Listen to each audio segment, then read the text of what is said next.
This is Grace. On Christmas morning, my in-laws served me an eviction notice with my coffee, smiling like they'd just won the lottery. They had the whole family gathered to watch me pack my bags and leave their mansion in shame. I looked at my mother-in-law's smug face and said, "Interesting. Did Gerard forget to mention the deed has my name on it? And the mortgage? And the property trust?" Her champagne flute shattered on the marble floor. Before we jump back in, tell us where you're tuning in from, and if this story touches you, make sure you're a subscriber, because tomorrow, I've saved something extra special for you. My name is Grace Miliken, though technically it's still Grace Watson-Miliken for another few weeks. I'm sitting in my corner office on the 42nd floor, looking out over the Chicago skyline, watching December snow dust the buildings like powdered sugar. My assistant, Caroline, just brought in my third espresso of the morning and a reminder that tonight's the big family dinner at the Miliken estate. "Mrs. Watson-Miliken, your husband called. Wants to confirm you'll be ready by 6. His mother is apparently very particular about punctuality tonight." I didn't look up from the acquisition proposal I was reviewing. Patricia Miliken was particular about everything. The way I wore my hair. The charities I supported. The fact that I'd kept my family name hyphenated instead of dropping it entirely. 9 years of marriage, and I still wasn't quite Miliken enough for her taste. "Tell Gerard I'll meet him there. I have the Thornton meeting until 5:30. Caroline hesitated at the door, and I caught something in her expression. "Worry, maybe? Is everything okay?" I asked. "Mr. Miliken's assistant called earlier. Said something about family announcements tonight. Wanted to make sure you hadn't scheduled any early morning meetings tomorrow." Family announcements. My stomach tightened, though I kept my face neutral. The last family announcement had been 3 years ago when Patricia declared that Gerard's cousin Thomas would be joining the family investment firm instead of the outsider consultant I'd recommended. The consultant who'd gone on to make Rothschild Partners an additional $42 million. Thomas had lost $6 million in his first year. I'd built Watson Legal Consulting from nothing. That was 12 years ago when I was 26. A Northwestern law degree, a grandfather's inheritance of $75,000, and a burning need to prove that the scholarship girl from Naperville could swim with the Michigan Avenue Sharks. Now we had 18 attorneys, offices in Chicago and Denver, and corporate clients whose names made my mother actually impressed during our weekly phone calls. Last quarter's revenue hit $3.2 million. Not bad for someone Patricia once called Gerard's little legal hobby. The Thornton meeting ran long, as high-stakes negotiations always do. By the time I merged onto the Edens Expressway heading toward Lake Forest, it was already 6:15. My phone showed 4 missed calls from Gerard and 2 from his sister, Madeline. The Miliken estate rose from the lakeshore like something from a different century. Stone walls, turrets, gardens that required a staff of 5. 12,000 square feet of carefully preserved history that Patricia treated like a shrine to her family's superiority. Gerard's Audi was already in the circular drive, along with his parents' matching Range Rovers and what looked like Madeline's new Tesla. I sat in my car for a moment, engine running, watching my breath fog the windshield. Something felt wrong. Not obviously wrong, but wrong the way you sense a storm coming before the sky changes. My hand moved to the glove compartment, where I kept the folder. I'd started it 6 months ago after Gerard's behavior shifted. The credit card statements that showed charges I didn't recognize. The business trips that didn't align with his calendar. The way he'd started asking questions about my company's valuation, about succession planning, about what would happen to Watson Legal if something happened to me. I'd thought I was being paranoid. Margaret, my best friend and the firm's chief operating officer, had said I was just stressed. "Not everyone is plotting against you, Grace. Sometimes a cigar is just a cigar." But Margaret hadn't seen the way Patricia looked at me during last month's charity gala. Hadn't heard the careful questions about whether I'd ever consider stepping back from the firm, maybe starting a family, letting Gerard's career take priority. I was 38. The family conversation had been happening in whispers for years. The mansion's front door opened before I could knock. Stevens, the butler who'd been with the family for 30 years, greeted me with his usual professional warmth, though something in his eyes made me pause. Mrs. Watson-Miliken. The family is gathered in the formal dining room. May I take your coat? Thank you, Stevens. I handed him my cashmere coat, the one Gerard had given me for our 5th anniversary. Back when he still bought me gifts himself instead of having his assistant handle it. The formal dining room. Not the casual family room where we usually gathered for dinners. The formal dining room meant announcements, meant performances, meant Patricia orchestrating something she wanted witnessed and remembered. I could hear voices as I walked down the hallway. Gerard's laugh, the nervous one he used when his mother was holding court. Madeline's higher pitch, excited about something. And another voice I didn't recognize. Female, younger, with that particular confidence that comes from private schools and trust funds. My heels clicked against the marble floor, each step echoing in the vast space. The Christmas tree in the foyer towered 20 feet high, decorated by professionals who'd spent 2 days making it look effortlessly elegant. Garland wrapped the banister leading upstairs to the bedrooms I'd slept in maybe a dozen times in 9 years. Patricia preferred we stay in the guest house when we visited, said the main house was too disruptive with our unpredictable schedules. I paused at the dining room entrance, my hand on the mahogany doorframe that had been imported from France in 1924. Through the gap, I could see the table set for 6. My usual seat, across from Gerard where I could catch his eye during his mother's lengthy speeches, was occupied by a woman I'd never seen before. She was younger than me. Maybe 30, maybe less. Blonde hair in perfect waves, wearing a dress that probably cost more than my monthly car payment. And she was laughing at something Gerard had said, her hand resting casually on the table near his, rings catching the chandelier light. I pushed open the door, and every head turned toward me. Grace. You're late. Patricia's voice carried that particular tone she reserved for my failures. Not angry, just perpetually disappointed. She sat at the head of the table in a cream-colored suit that probably cost more than most people's monthly rent, her silver hair perfectly styled, diamonds glinting at her throat. Traffic on the Edens, I replied, moving toward my usual seat. Sorry to keep everyone waiting. Oh, don't sit there, darling. Patricia's hand fluttered in a dismissive gesture. Jessica is using that spot tonight. You'll sit here, next to Madeline. Jessica. So the blonde had a name. I redirected to the chair Patricia indicated, feeling like a guest in a room where I'd sat through countless dinners. Gerard wouldn't meet my eyes, suddenly fascinated by his wine glass. Madeline at least had the decency to look uncomfortable, her fingers twisting her napkin under the table. Grace, I'd like you to meet Jessica Richards. She's been working with Gerard on the Lakeside Development Project. Absolutely brilliant mind for commercial real estate. Jessica extended her hand across the table, her smile revealing perfect white teeth. It's wonderful to finally meet you, Grace. Gerard's told me so much about you. Funny, I replied, shaking her hand briefly. He's never mentioned you at all. The temperature in the room dropped several degrees. Patricia's fork paused halfway to her mouth, and I caught the flash of something in her eyes. Satisfaction, maybe. Like I'd just walked into exactly the trap she'd set. Well, they've been working quite closely these past few months, Patricia continued, recovering smoothly. In fact, that's part of tonight's announcement.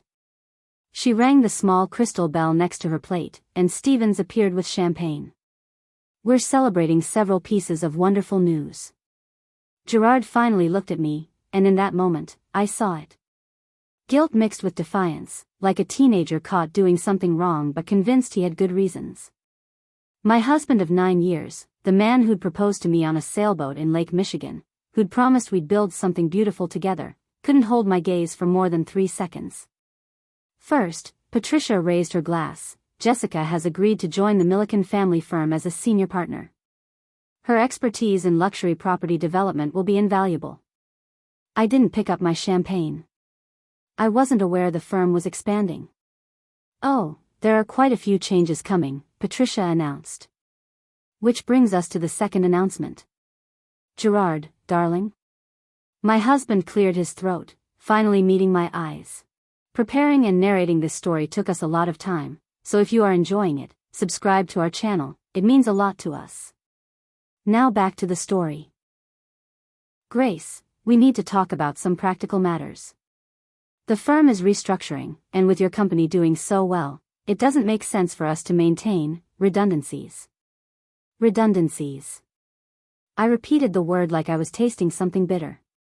The estate expenses, the property taxes, the maintenance costs. He was speaking faster now, the words rehearsed. We've been carrying a lot of financial weight that should be redistributed more efficiently. Madeline shifted uncomfortably beside me. Gerard, maybe this isn't the best time. When would be a better time? Patricia interrupted. After the holidays? After New Year's? These matters need to be addressed, and the family should be together when we do it. Jessica had the grace to look down at her plate, though I noticed her hand had moved closer to Gerard's on the table. Not quite touching, but close enough to make the connection clear. What exactly are you proposing? I asked, my voice steady despite the adrenaline beginning to course through my veins. Gerard pulled an envelope from his jacket pocket. Cream-colored, expensive stock, the kind Patricia used for formal correspondence. You've been very successful with Watson Legal. You don't need the family resources anymore. This is a formal notice that will need you to vacate the estate by January 15th. That gives you 6 weeks to make arrangements. The words didn't quite compute at first. Vacate the estate. The mansion where I'd spent the last 9 years of my life. Where my books lined the library shelves, where my coffee mug sat in the kitchen cabinet, where my clothes hung in the master bedroom closet. You're evicting me. The laugh that escaped my throat surprised even me. You're evicting me from my own home. It's not your home, dear. Patricia's voice carried gentle condescension, like she was explaining basic arithmetic to a slow child. It's the Miliken family estate. Always has been. You've been a guest here, albeit a very long-term one. We'll be fair about it, Gerard added quickly. You can keep your personal items, obviously. And we're not asking you to leave with nothing. There's a settlement offer in the envelope. Generous, I think you'll find. I opened the envelope with steady fingers. Inside, a check for $50,000 and a single-page document outlining the terms. Vacate by January 15th. Remove all personal belongings. No claim to family property or assets. Sign and date at the bottom. The room had gone completely silent except for the ticking of the antique grandfather clock in the corner. Everyone was watching me, waiting for tears, for anger, for the spectacular breakdown of the woman they'd decided was expendable. I set the envelope down carefully, smoothed the document flat against the tablecloth, and looked directly at Patricia. Then at Gerard. Then at Jessica, who'd finally worked up the courage to meet my eyes. This is fascinating, I murmured, my voice carrying the same measured tone I used in depositions. Really, truly fascinating. I'm curious about something, though. I pulled out my phone, ignoring Gerard's sharp intake of breath. 3 swipes, and I had the document I needed. I turned the screen toward Patricia. This is the property deed for 847 Lakeshore Drive. The Miliken Estate. Purchased in October 2019 for $6.2 million. I paused, letting that sink in. The deed is in my name. Grace Elizabeth Watson. Not Watson-Miliken. Not jointly held. Mine. Patricia's champagne glass slipped from her fingers. The crystal shattered against her plate, sending golden liquid across the white tablecloth like a spreading stain. She opened her mouth, closed it, opened it again. That's impossible, she finally managed. Is it? I scrolled to the next document. Here's the mortgage, also in my name. Paid off in full last year using profits from Watson Legal. And here, another swipe, is the property trust established by my grandfather's estate attorney in 2019. The estate is held in trust for me, with clear instructions that it cannot be transferred, sold, or claimed by any spouse or family member without my explicit written consent. Gerard had gone completely white. You said the family was buying it. You said. I said your family was welcome to live here.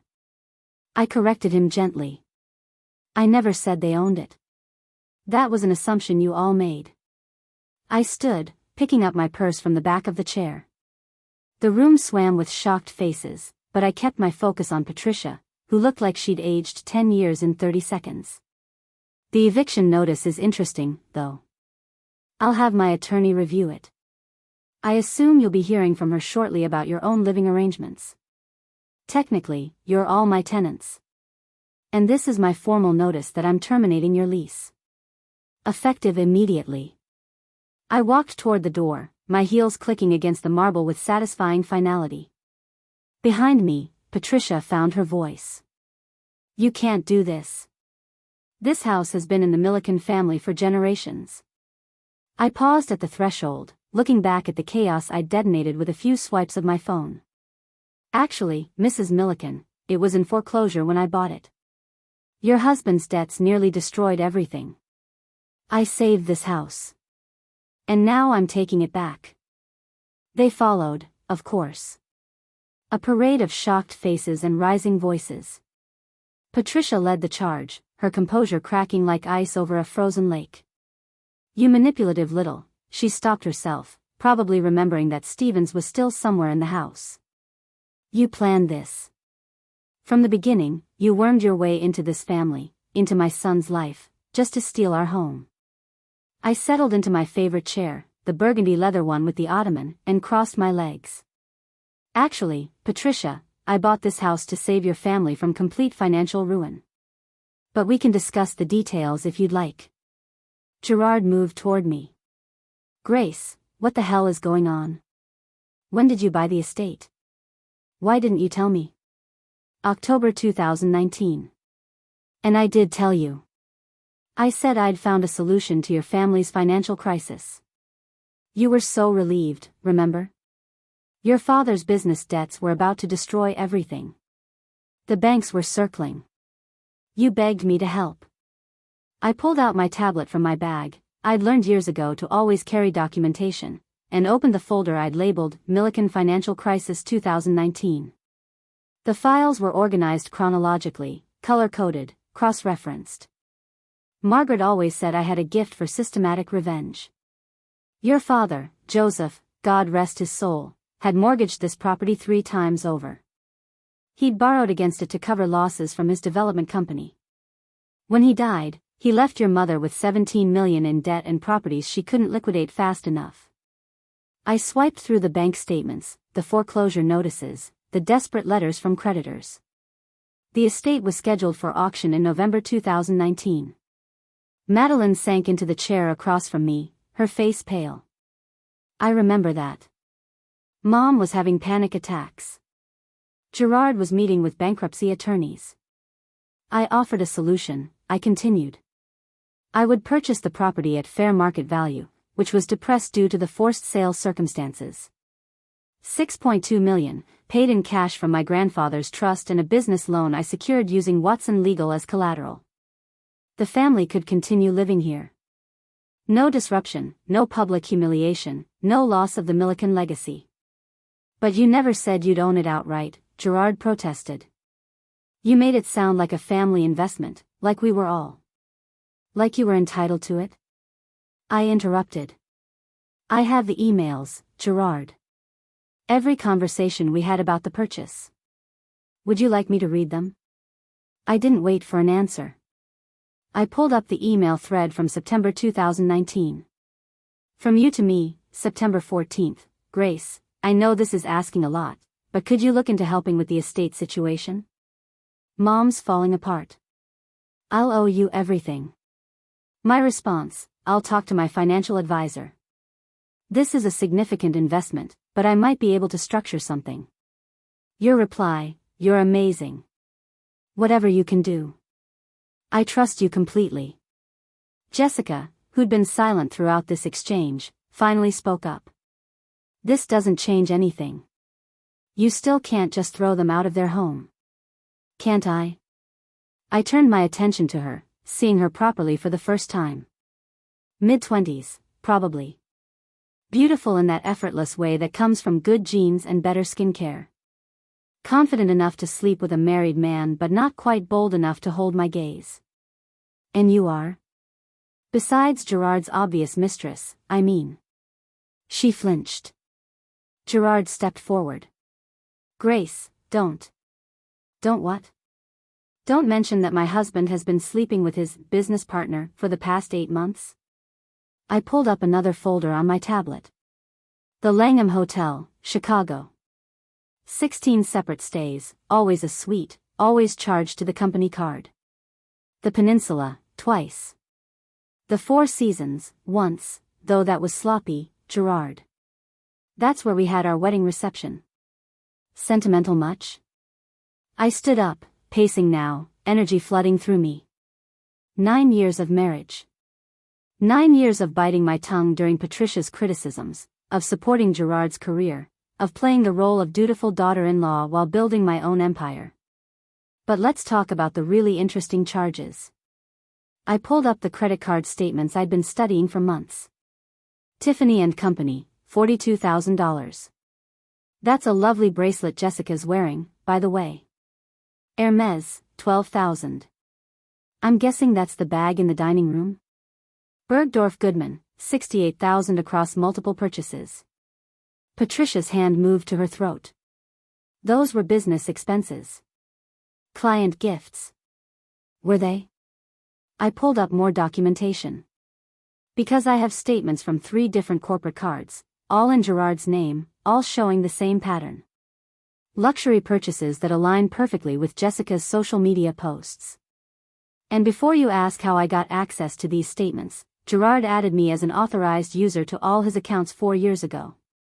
Remember? When you wanted to improve your credit score for the boat loan? Gerard's face had moved beyond pale to a sickly gray-green. You've been spying on me. I've been paying attention. There's a difference. I turned to Patricia. Did you know about the affair? Or were you just happy to have a replacement daughter-in-law lined up? The silence that followed answered my question. Madeline's sharp intake of breath confirmed it. Oh my God, Madeline whispered. Mom, you knew? Patricia's mouth opened and closed, searching for words that wouldn't come. Finally, Gerard deserves someone who prioritizes family. Someone who understands the Miliken legacy. Someone younger and more compliant, you mean? I laughed, the sound bitter even to my own ears. Someone who won't question why the family firm has been losing money for 3 consecutive years. Someone who won't notice that the Lakeside Development Project is a shell company designed to hide assets. Gerard lunged forward. That's privileged information. You have no right. I have every right. I'm listed as a silent partner in Miliken Investments, remember? Another one of those helpful arrangements from 2019 when you needed my capital to stay afloat. Which means I have access to all corporate records, all financial statements, all communications between partners. I pulled up one final document, this one marked with an attorney's letterhead. This is a forensic audit of Miliken Investments conducted over the past 6 months by Rothman and Associates. The same firm, coincidentally, that handles Watson Legal's corporate compliance. Patricia tried to grab the tablet, but I pulled it back. The audit shows $3.7 million in misappropriated funds. Money that was supposed to go to operational expenses, investor returns, employee salaries. Money that instead went to personal purchases, luxury vacations, and, this is my favorite part, monthly payments to a condo in the Gold Coast. Unit 4502, Harbor Tower. Whose name is on that lease, Gerard? Jessica stood abruptly, her chair scraping against the hardwood. I need to leave. Sit down, Patricia commanded, her voice sharp. We're not finished here. Actually, I announced, checking my watch, we are. It's 7:47 p.m. At 8 p.m., my attorney will file formal eviction notices with the county. You have 72 hours to vacate the premises. After that, I'll have the locks changed and your belongings moved to storage at your expense. I walked to the library door, pausing with my hand on the brass handle. Oh, and Gerard? The settlement offer you gave me tonight? $50,000? That was cute. My attorney will be in touch with my counteroffer. I'm thinking everything. The house, your share of the investment firm, and half of all marital assets acquired during our marriage. Merry Christmas. I didn't say goodbye. I just walked out the front door, past Stevens, who pressed his business card into my hand with a meaningful look, and drove back to the city. The penthouse door had never felt more like sanctuary. I drove to my real home. Not the estate in Lake Forest with its oppressive history and watchful portraits, but the penthouse condo in River North I'd purchased 3 years ago. The one Gerard didn't know about. The one held in a trust under my maiden name, paid for entirely with Watson legal profits. The building doorman, Marcus, greeted me with his usual warm smile. "Evening, Ms. Watson. Cold one tonight." "That it is." I handed him a 50. "Merry Christmas, Marcus. You're too generous. You heading up for the night?" "Expecting company, actually. My business partner should be arriving soon." The elevator rose 42 floors while I watched the city lights spread below like scattered diamonds. My reflection in the polished brass doors showed a woman who looked calm, professional, completely in control. Only I could see the slight tremor in my hands, the tightness around my eyes. The penthouse door clicked open to reveal 2,000 square feet of space that was entirely mine. Modern furniture in grays and blues. Abstract art I'd chosen myself. A kitchen where I actually cooked instead of having staff prepare meals I'd pretend to enjoy. Floor-to-ceiling windows overlooking the Chicago River. I poured myself 3 fingers of scotch, the good stuff, Macallan 18, and sank into my leather sofa. My phone showed 17 missed calls. 12 from Gerard, 3 from Patricia, 2 from numbers I didn't recognize. I ignored them all and dialed Margaret. She answered on the first ring. "Please tell me you actually did it." "I did it." "And?" Patricia's champagne glass didn't survive. Gerard looked like he might throw up. And the mistress tried to leave, but Patricia ordered her to stay like she was a misbehaving dog. Margaret's laugh echoed through the phone. "I'm on my way. Don't you dare drink all the good scotch before I get there." She arrived 20 minutes into my drive. Madeline's name flashed on screen. I almost didn't answer. Then I remembered the look on her face when Patricia ordered Jessica to stay, like she'd seen this play before and knew how it ended. "Madeline?" "Grace, please don't hang up." Her voice was tight, strained. "I need to talk to you." "Not at the estate. Somewhere private. I have information you need." Margaret arrived carrying 2 bags of Thai takeout and a bottle of wine, her red hair windblown from the December cold.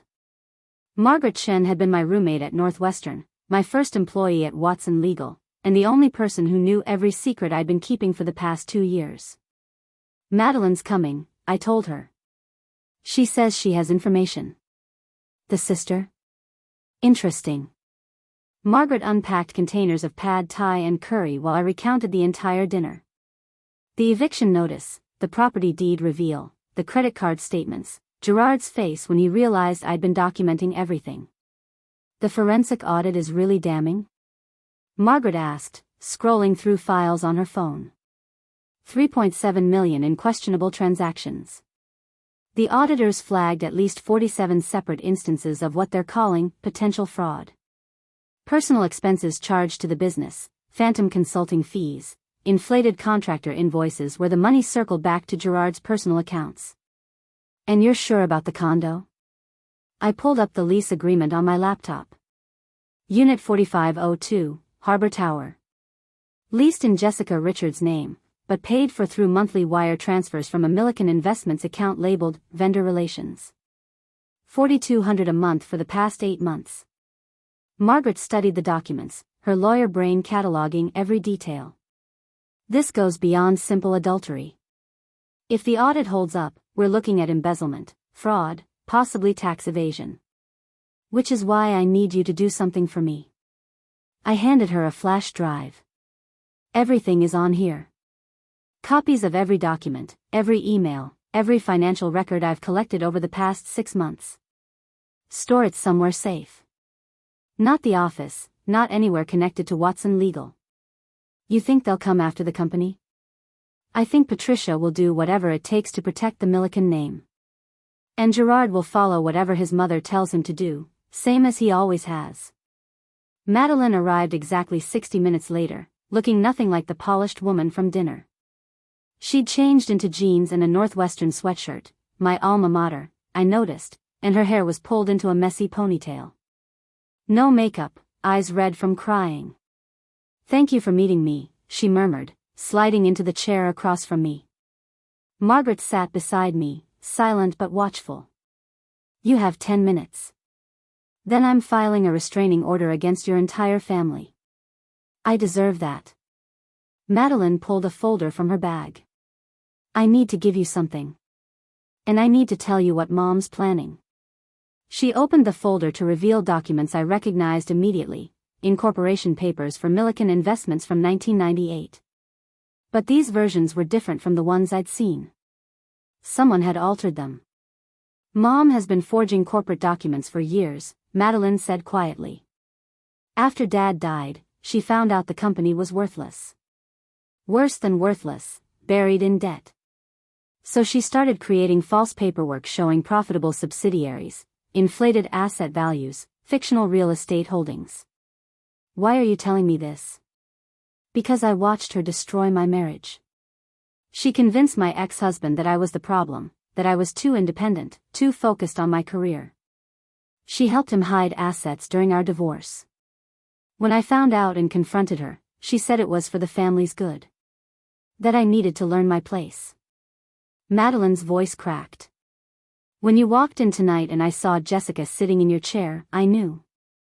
Mom's doing the same thing to you. She's been planning this for months. Maybe years. Margaret leaned forward. What else do you know? Gerard met Jessica at one of Mom's charity events last April. Mom introduced them specifically. She told Gerard that you were becoming a liability, that your success made him look weak, that he needed someone who would support him instead of overshadowing him. Something cold settled in my stomach. Patricia set up the affair? Orchestrated it. Jessica's family owes Mom favors going back decades. Business deals, political connections. Mom called it in. Jessica was supposed to seduce Gerard, become indispensable, and then. Madeline pulled out another document. This is a proposed divorce settlement. Dated 6 weeks ago. It gives you almost nothing, just enough to avoid a court fight. The estate, the investments, everything would go to Gerard. Except I own the estate. Which Mom didn't know because Gerard never told her the truth about the 2019 purchase. He let her believe the family retained ownership. He's been lying to everyone. Madeline laughed bitterly. It would be funny if it wasn't so pathetic. The golden boy screwed up his own mother's scheme. Margaret was already photographing the documents with her phone. Why bring this to us? You're risking your relationship with your family. I don't have a family. I have a mother who sees children as chess pieces and a brother who's too weak to stand up to her. Madeline met my eyes. You saved the estate in 2019. Did you know that Mom wanted to declare bankruptcy? Walk away from everything, leave the creditors with nothing? You prevented that. You protected the staff, the legacy, even the family reputation. And this is how she repays you. She pulled out one final item, a small voice recorder. This is from last month. Thanksgiving dinner.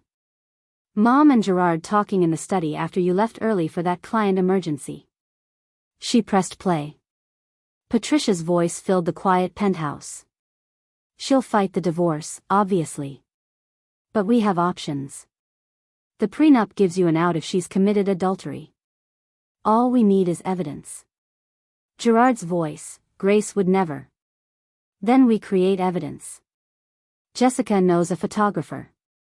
We stage something, make it look compromising. A few photos, a witness or two. Grace's reputation takes the hit, you get the divorce on your terms.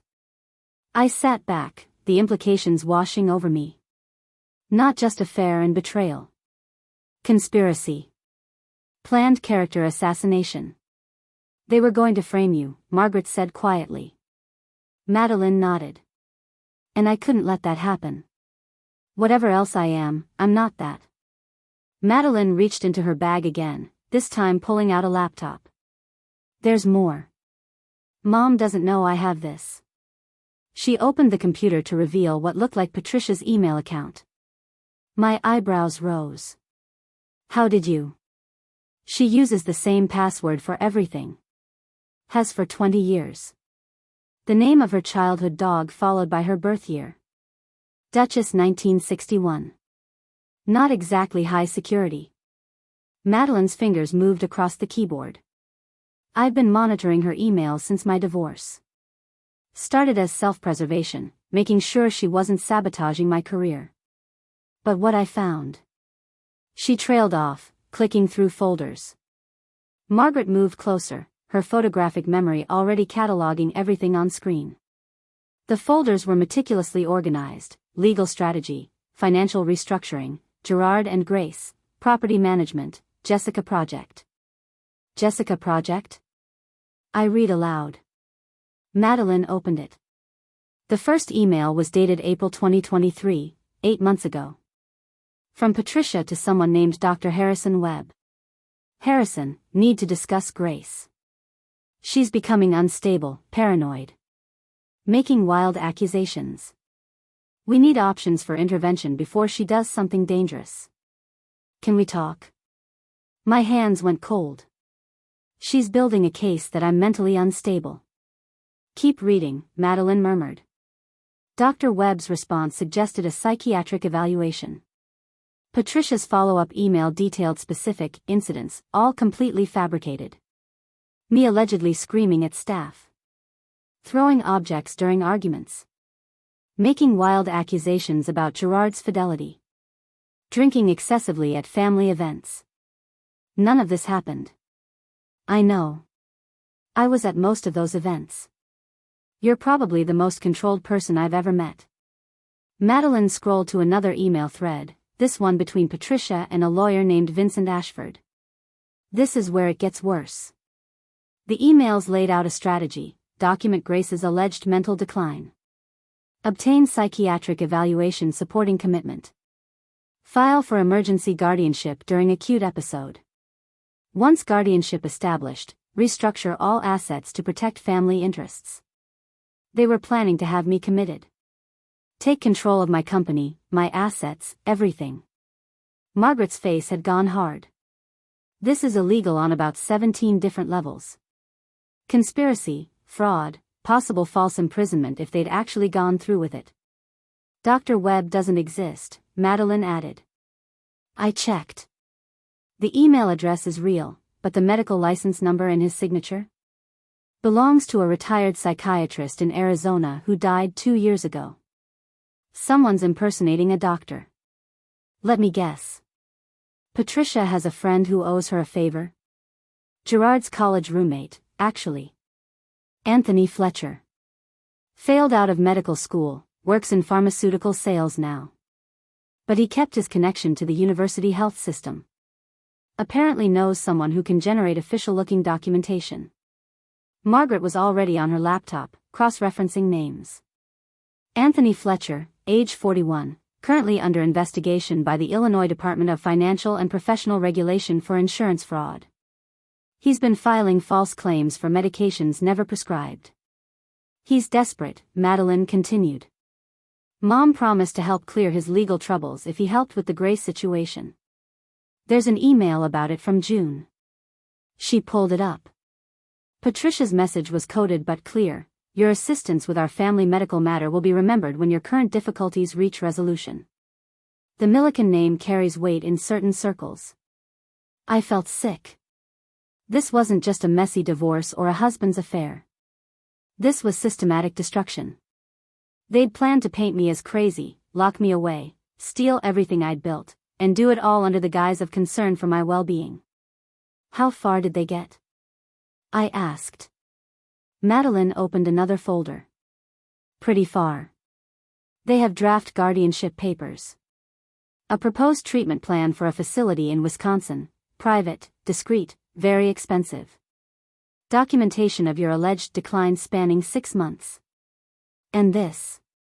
She pulled up a calendar marked with specific dates. December 28th was supposed to be the intervention. Family meeting at the estate, Dr. Webb in attendance with police support for emergency psychiatric hold. You'd be transported to the facility that night. By New Year's, Gerard would have power of attorney and control of Watson Legal. 3 days from now, Margaret whispered. Except you played your card early, Madeline continued. When you revealed you owned the estate tonight, you forced their hand before they were ready. Now they're scrambling. My phone buzzed. A text from Gerard, we need to talk. I can explain everything. Please. I showed it to Madeline. She shook her head. He's panicking. Mom's probably ordering him to get you to the estate for the intervention early. Don't respond. Don't engage. What about the staff? Stevens, the housekeeper, the gardeners. Did they know? Stevens suspected something. He came to me 3 weeks ago, said he'd overheard phone calls that concerned him. But he's loyal to the estate, not to Mom. He was worried about you. Margaret closed her laptop with a decisive click. We need to go to the authorities. This isn't just civil court territory anymore. This is criminal conspiracy.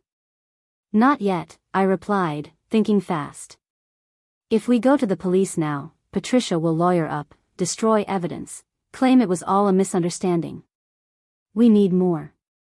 We need her to incriminate herself on record. You want to wire up? Madeline asked. Better. I want to give her exactly what she wants. I pulled out my phone and typed a response to Gerard, you're right. We should talk. Tomorrow, 10 a.m. at the estate. Bring your mother. Margaret stared at me. Grace, this is insane. You just kicked them out. Why would you go back? Because they think they've still got leverage. They think I'm emotional, reactive, that I'll make mistakes when I'm angry. I forwarded the message to my attorney, Sarah Kim, with additional instructions. But I'm not going alone, and I'm not going unprepared. I turned to Madeline. How much do you want Patricia to pay for what she did to your marriage? Everything, Madeline replied without hesitation. Then here's what we're going to do. I opened a new document on my laptop and started outlining the plan. Tomorrow morning, you're going to tell your mother that you convinced me to come back for a family meeting. Play the peacemaker. Tell her I'm emotional, confused, that I might be willing to negotiate if she handles me carefully. She'll try to record the conversation, Madeline warned. Good. Let her. Because we'll be recording too. I pulled up the contact information for Tom Bradford, a private investigator Margaret had used for sensitive corporate cases. And we'll have witnesses positioned throughout the house. People Patricia won't notice because they're already supposed to be there. Margaret caught on. The staff. You're going to ask them to testify. Stevens has been with that family for 30 years. He's seen everything. And I'm betting he's not the only one who's sick of Patricia's manipulations. I started making a list. We need audio equipment, legal documentation, and backup. If this goes wrong. It won't go wrong, Madeline interrupted. Because I'm going to help you. I'll tell you exactly what Mom's planning, what she'll say, how she'll try to manipulate you.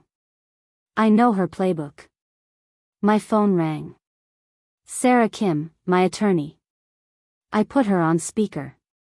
Grace, I just got your message. Please tell me you're not actually going back to that house tomorrow. I am. But I need you there too. And I need you to bring witnesses, a court reporter, a notary, maybe a friendly judge if you know one who owes you a favor. Sarah was silent for a moment. You're not just defending yourself. You're building a case. I'm ending this. Patricia Miliken has been destroying people for decades. Using her money and her name to control and manipulate everyone around her. She tried to frame me as crazy, steal my company, and lock me away in a psychiatric facility. I'm not just walking away from this marriage. I'm making sure she never does this to anyone else. You realize if this backfires, she could use your cooperation against you? Claim you came back because you're unstable, seeking reconciliation? That's why I need everything documented. Every word recorded, every witness credible, every piece of evidence admissible in court. I looked at Margaret, then at Madeline. I'm not playing defense anymore. Tomorrow, we go on offense. At 1 a.m., my phone rang. Stephen's name appeared on the screen. I answered immediately. Ms. Watson, I apologize for the late hour. His formal butler's tone carried an undercurrent of urgency. I'm calling from my personal mobile. Mrs. Miliken doesn't know. What's happening, Stevens? She's having the locks changed. First thing tomorrow morning. And she's instructed me to box up your personal belongings and have them removed to storage. He paused. She also asked me to sign an affidavit stating that I've witnessed you behaving erratically over the past 6 months.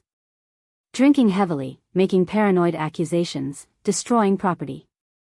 And what did you say? I told her I'd think about it.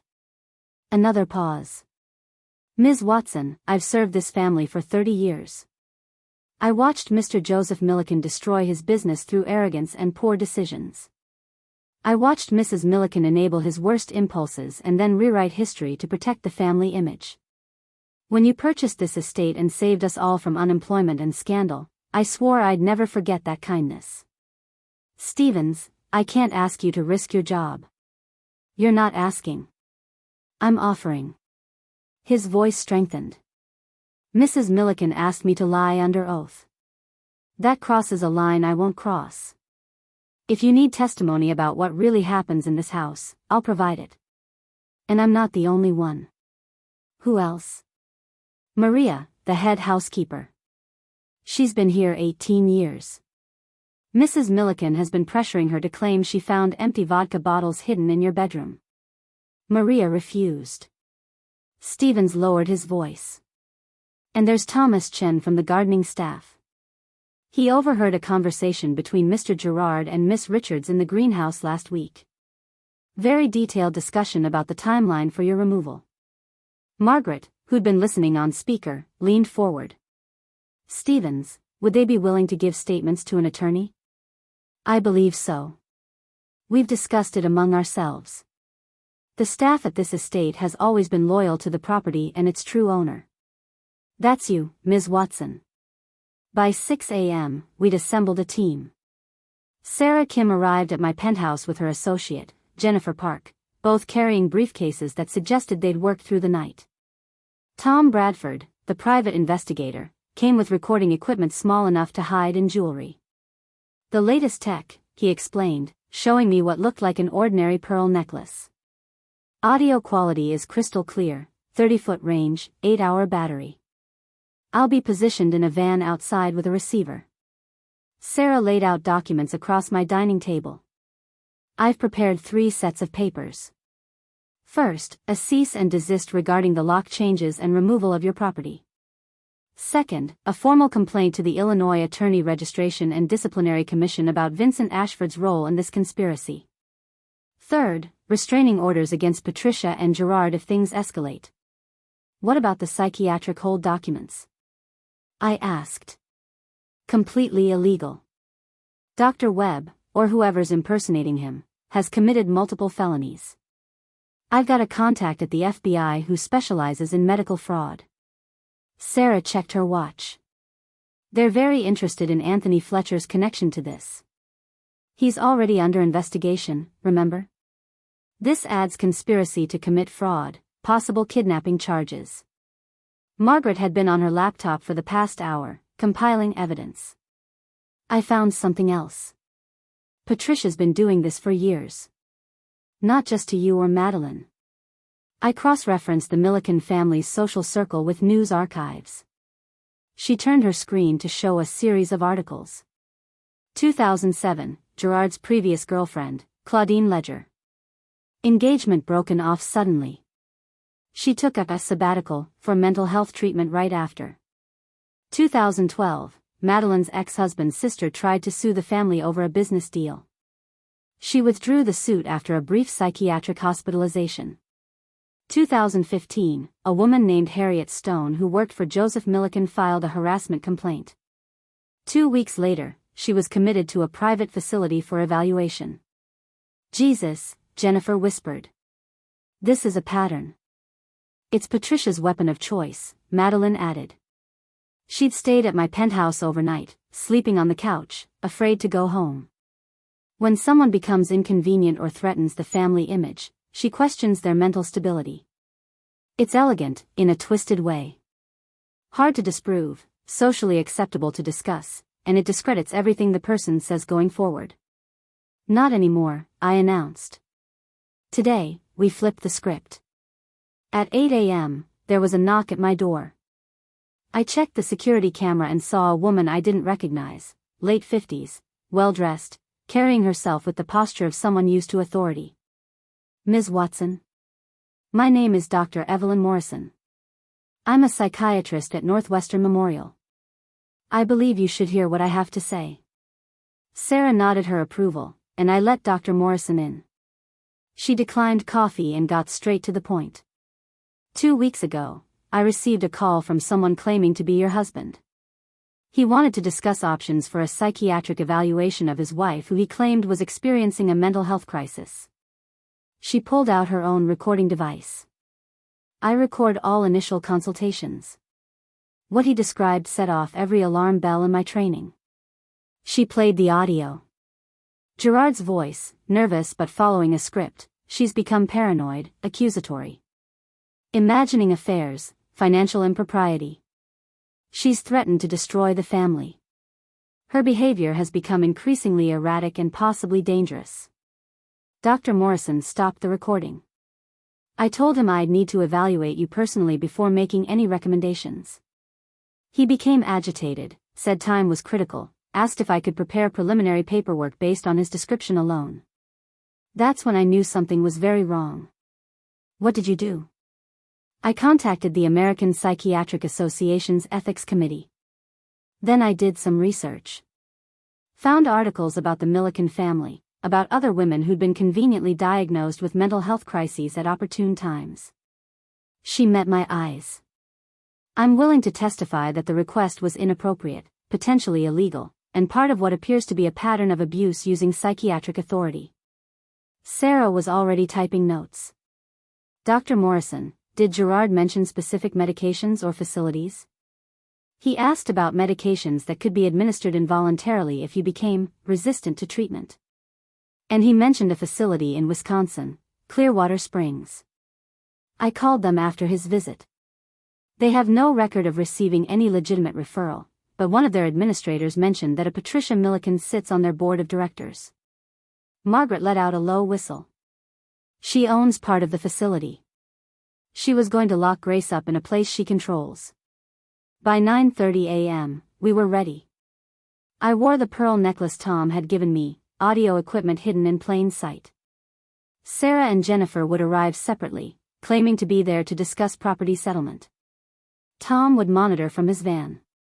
Madeline would already be at the estate, having told Patricia she'd convinced me to come for reconciliation talks. Dr. Morrison had agreed to be on standby at a cafe 2 blocks from the estate, ready to provide immediate professional assessment if needed. Stevens had confirmed that Maria and Thomas would be working their normal shifts, positioning themselves where they could witness conversations. Remember, Sarah instructed as I prepared to leave, you're not there to negotiate. You're there to let Patricia incriminate herself. Let her talk. Let her explain her plan. The more she says, the stronger our case becomes. What if she doesn't take the bait? I asked. She will, Madeline replied with certainty. Mom can't resist explaining how clever she is. Especially when she thinks she's won. Just act defeated, a little desperate. Make her believe you're there to beg for mercy. Margaret squeezed my hand. You've got this. And we've got you. I drove to Lake Forest alone, watching the city give way to suburbs, then to the affluent lakefront estates. The Miliken mansion rose against the gray December sky, looking less like a home and more like a fortress. Or a prison. Stevens met me at the door, his expression carefully neutral for anyone watching, but his eyes warm with support. "They're waiting in the study, Ms. Watson. Mrs. Miliken, Mr. Gerard, and Miss Richards." "All three?" Mrs. Miliken insisted Miss Richards be present. She said, and I quote, "Jessica is family now. She should be part of these discussions." I touched the pearl necklace, making sure the recording device was active. Tom's voice came through the tiny earpiece he'd given me. "Audio is clear. We're recording. You're not alone in there." I walked through the foyer, past the Christmas tree that now felt like a monument to false cheer, toward the study where my husband, his mother, and his mistress waited to destroy me. Time to show them what a real Christmas miracle looked like. The study smelled of old leather and cigar smoke, remnants of Joseph Miliken's presence that Patricia refused to erase. She sat behind the massive mahogany desk like a queen on her throne, Gerard positioned to her right, Jessica perched uncomfortably on the leather sofa. The power dynamics couldn't have been clearer if they'd been wearing name tags. "Grace." Patricia's voice dripped with false warmth. "Thank you for coming. Please, sit." She gestured to a single chair positioned directly across from the desk, isolated, lower than the others, forcing me to look up at her. Classic intimidation tactic. I sat anyway, letting my shoulders slump slightly, playing the part of a woman at the end of her rope. "Madeline said you wanted to talk about resolution," I murmured quietly. "That maybe we could work something out." Gerard leaned forward, his expression almost pitying. "Grace, we're worried about you. The way you acted last night, the accusations, the paranoia." "I wasn't being paranoid," I interrupted, then caught myself. "I mean, I found evidence. The credit card statements. Evidence that can be explained," Patricia cut in smoothly. "Gerard has been generous with Jessica because she's been instrumental in saving the family business. The Lakeside Development Project is worth $40 million. Her expertise has been invaluable. By staying in a luxury condo he pays for? A business accommodation for an out-of-state consultant," Patricia replied without missing a beat. "Completely standard practice. The fact that you interpreted it as something sordid says more about your state of mind than about Gerard's business practices." I let my hands tremble slightly, not hard to fake, given the adrenaline coursing through my system. "So you're saying I'm crazy? That I imagined everything?" "Not crazy," Gerard said, his tone the careful modulation of someone following a script. "Stressed. Overwhelmed. You've been working too hard, Grace. Building your company, trying to manage everything alone. It's taken a toll." Jessica spoke for the first time, her voice soft, almost gentle. "Sometimes we don't realize how much we're struggling until someone points it out. There's no shame in needing help." The audacity of her sitting there, playing therapist while sleeping with my husband, was almost impressive. "What kind of help?" I asked, making my voice small. Patricia pulled a folder from her desk drawer, the same cream-colored stock as the eviction notice. "We've arranged for an evaluation. Dr. Harrison Webb is one of the finest psychiatrists in the Midwest. He's agreed to see you this afternoon at a private facility that specializes in executive wellness." "Executive wellness?" I repeated. "A place where successful people can address burnout, stress, and other challenges without public scrutiny," Patricia explained. "Very discreet. Many prominent families use their services." "For how long?" "That depends on Dr. Webb's assessment. Could be a few weeks, could be longer." She pushed the folder across the desk. "We've prepared everything. The facility is expecting you at 2 p.m. Gerard will drive you there himself." I opened the folder. Inside, admission paperwork for Clearwater Springs, Wisconsin. Voluntary commitment forms, though I noticed the signature line included a provision for involuntary hold if patient becomes resistant to necessary treatment. "And if I refuse?" I asked. The temperature in the room dropped. Patricia's smile never wavered, but her eyes went cold. Grace, no one wants to force anything. But Gerard's documented some concerning patterns. If you won't accept help voluntarily, we have to consider what's best for everyone's safety.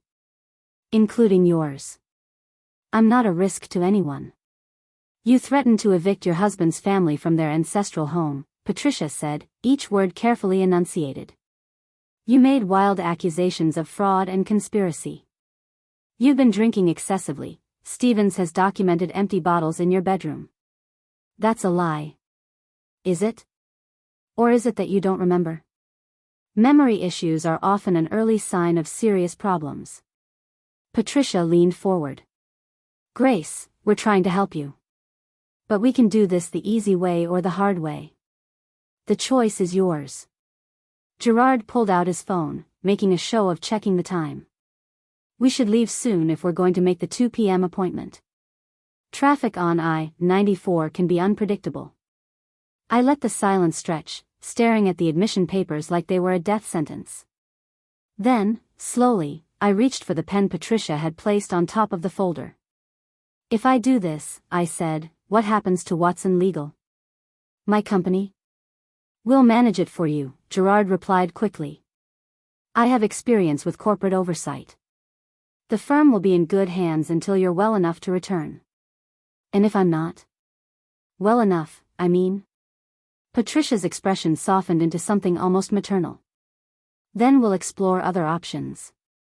Perhaps selling to a larger firm, ensuring your employees are taken care of, setting up a trust for your financial security. You don't need to worry about any of that now. You've really thought of everything. We're family, Grace. This is what families do, protect each other. Patricia stood, moving around the desk to place a hand on my shoulder. The gesture would have looked caring to any outside observer. Sign the papers. Let us help you. In a few months, you'll look back on this and realize it was the best decision you ever made. I picked up the pen, positioning it over the signature line. Gerard relaxed visibly. Jessica uncrossed her arms. Patricia's hand tightened on my shoulder. Then I set the pen down. Actually, I have some questions first. About Dr. Webb's credentials. Patricia's hand froze. His credentials? His medical license number. I'd like to verify it before committing to treatment.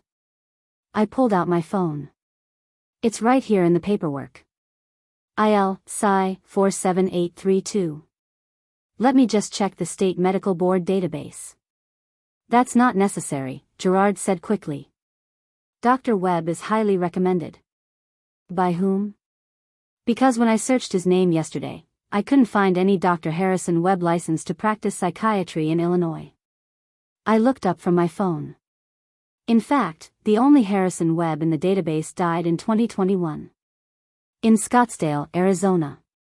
At age 74. The room went absolutely silent.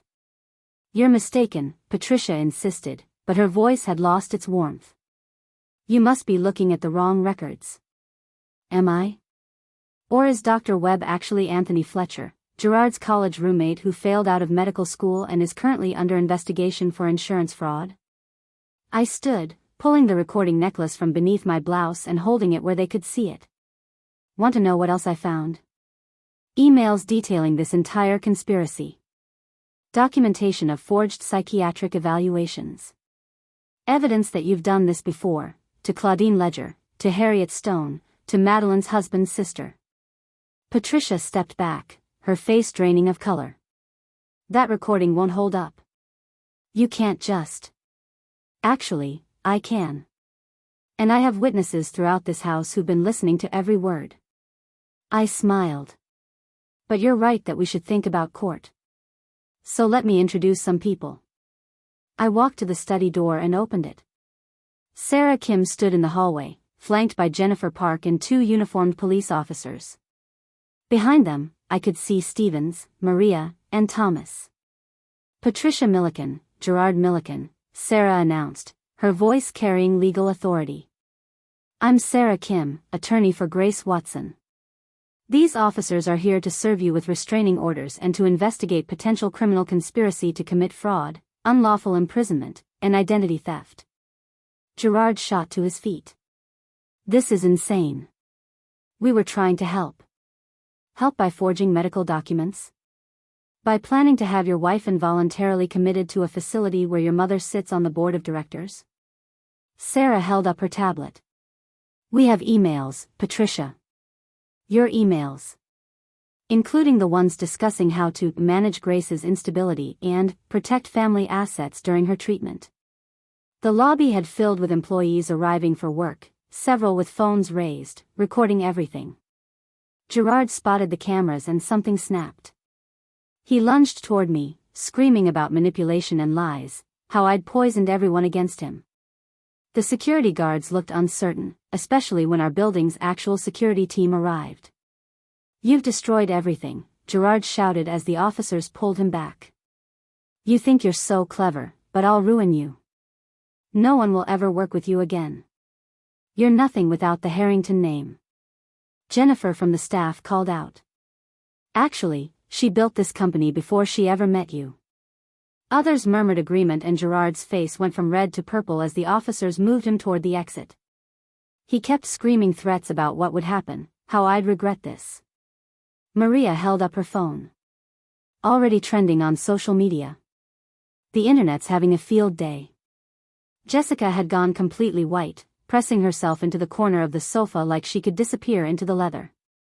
I didn't know about the psychiatric facility, I swear. Gerard said it was just about the divorce. But the affair. I knew that was wrong. I just didn't care enough to stop. Save it for your deposition, I said coldly. One of the officers stepped forward. Mrs. Miliken, Mr. Miliken, we need you to come with us. There are questions regarding conspiracy to commit fraud and attempted unlawful restraint. Patricia finally spoke, her voice shaking with rage. This is my home. You can't just. Actually, Stevens interrupted quietly, this is Ms. Watson's home. Has been since 2019. You're a tenant, Mrs. Miliken. And your lease has been terminated.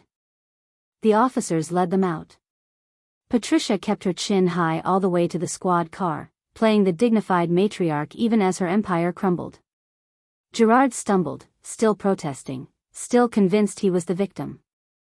I stood at the window and watched them go. The police led Patricia and Gerard out quietly, efficiently, while Stevens held the front door and refused to meet Patricia's eyes. She kept her chin high all the way to the squad car, playing the dignified matriarch even as her empire crumbled around her. Jessica remained in the study, crying into her hands while Jennifer Park explained her legal situation. You were complicit in a conspiracy, Ms. Richards. Whether you knew the full extent or not, you participated in activities designed to defraud Mrs. Watson of her property and her freedom. I strongly suggest you retain counsel. I don't have money for a lawyer, Jessica whispered.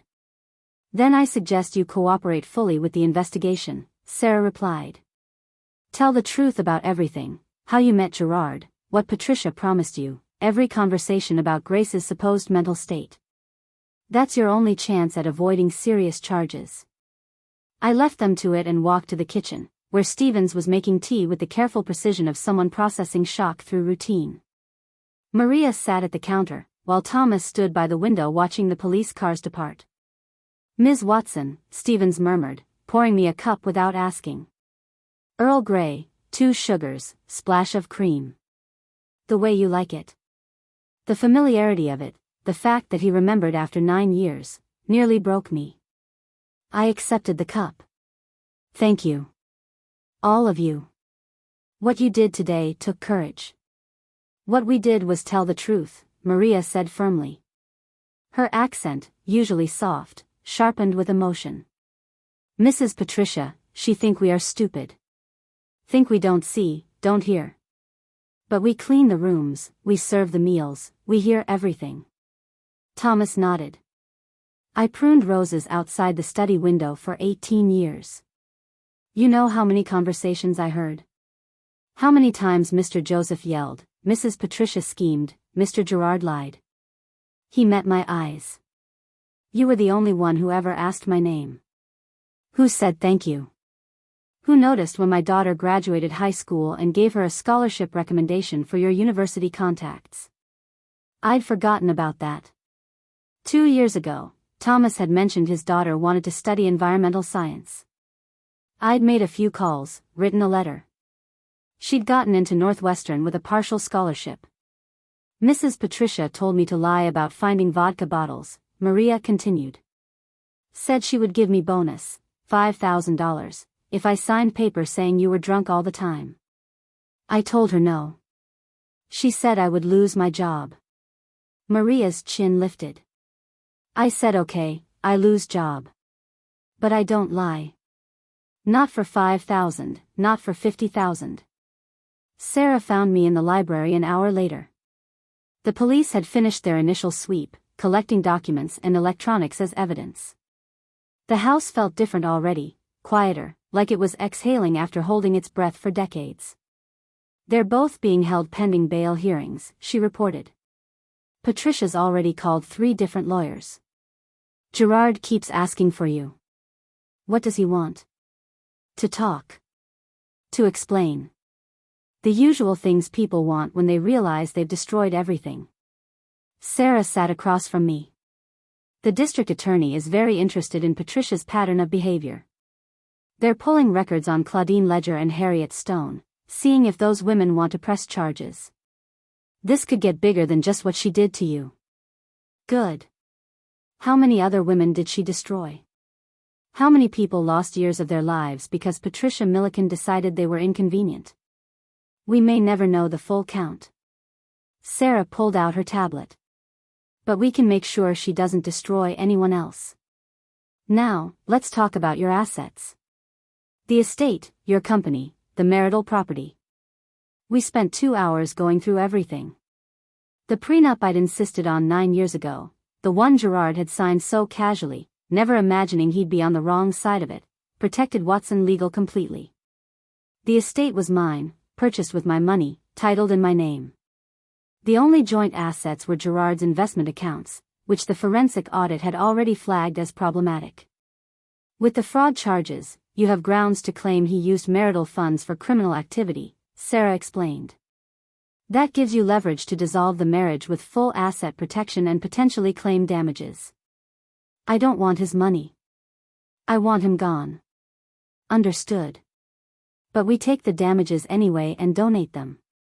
Make it hurt, then do something good with it. Sarah smiled. Trust me, nothing bothers people like Gerard more than watching their money go to causes they'd hate. I called everyone together in the estate's great room at 4 p.m., Stevens, Maria, Thomas, and the 4 other staff members who maintained the property. They gathered nervously, probably expecting termination notices. First, I want to thank you for your honesty and courage today. You could have taken Patricia's bribes, protected yourselves, let me walk into that trap. You didn't. That means everything to me.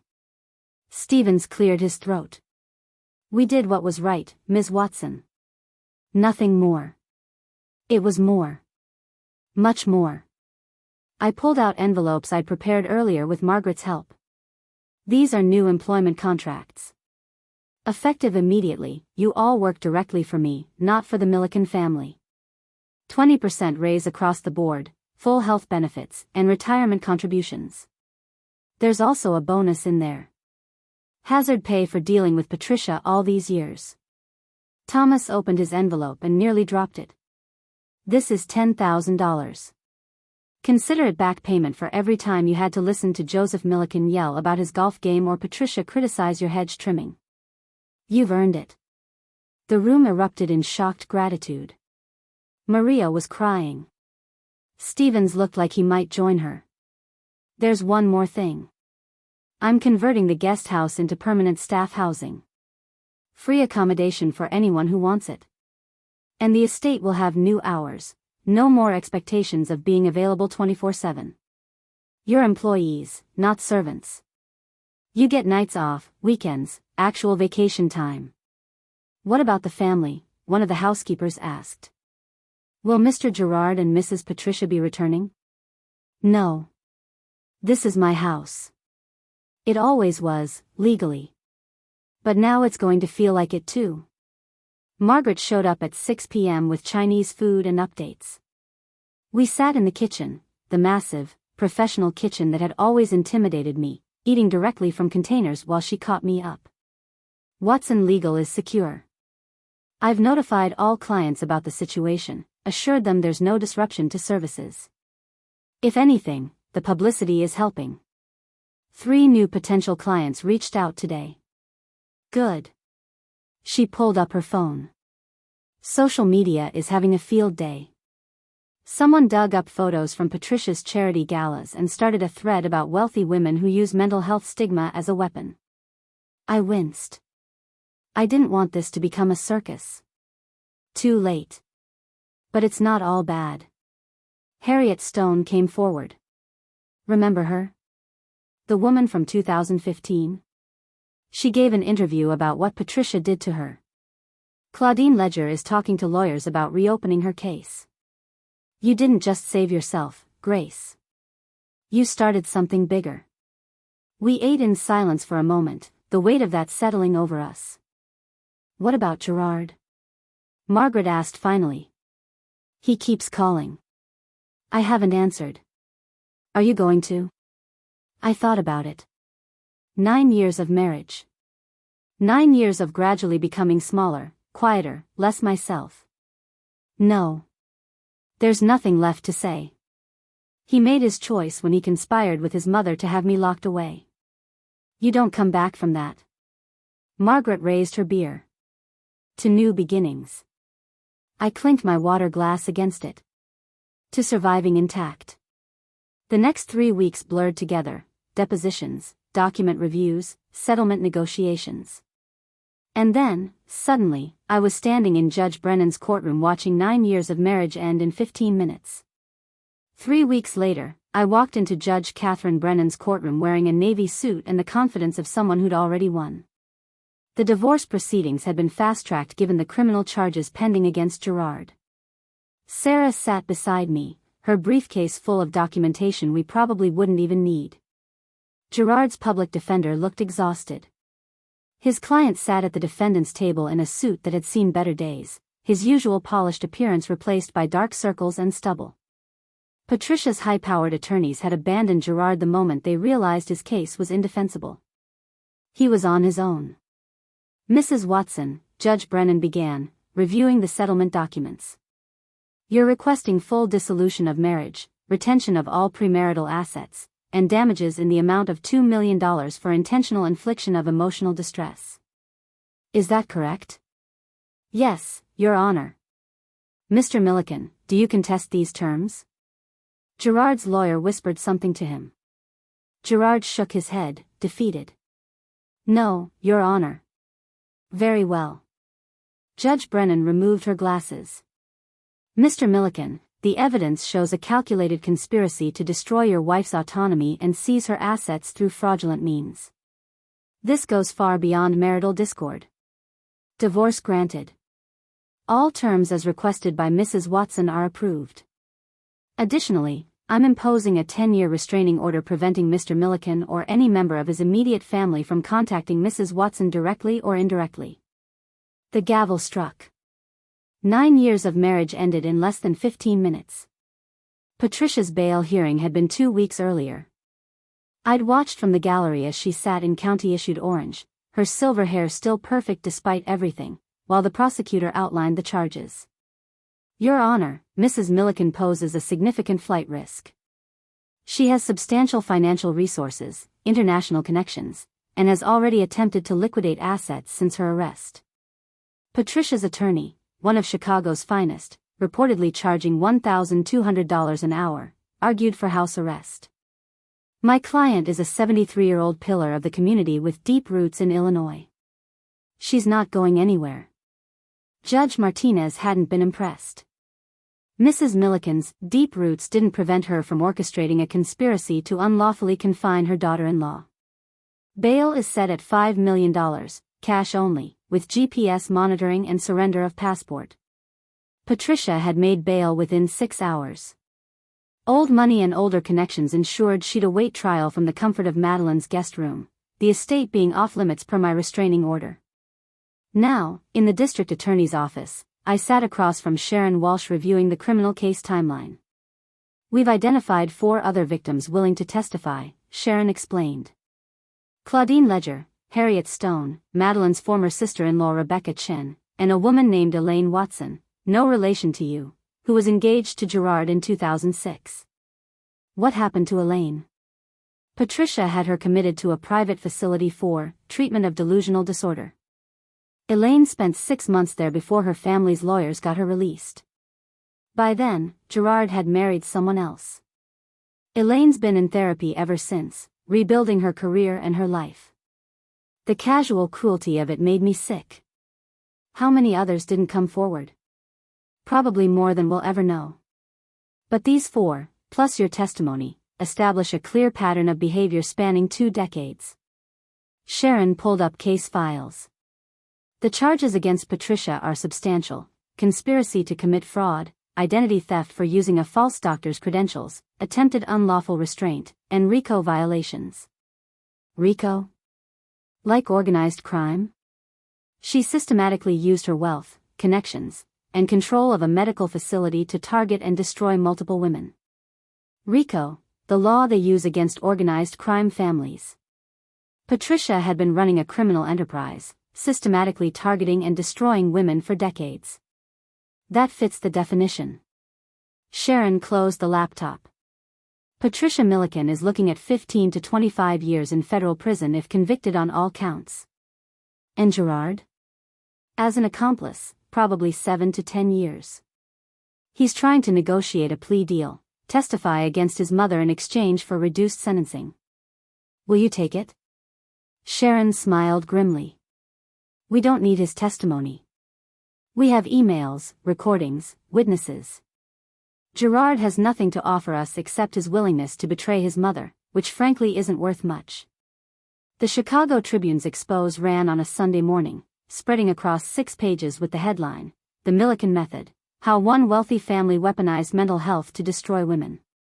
Margaret read excerpts to me over coffee at my penthouse. For decades, Patricia Miliken moved through Chicago's elite social circles with impunity, using her family name and charitable work as cover for a disturbing pattern of psychological manipulation and control. The article detailed everything: Joseph Miliken's financial crimes that Patricia had helped conceal, the serial targeting of women who threatened family interests, the corruption of medical professionals, the complicity of the facility board. The society pages are brutal, Margaret continued. The Lake Forest Country Club revoked her membership. The Art Institute removed her from their board. 3 different charities she chaired have issued statements, re-evaluating their organizational leadership.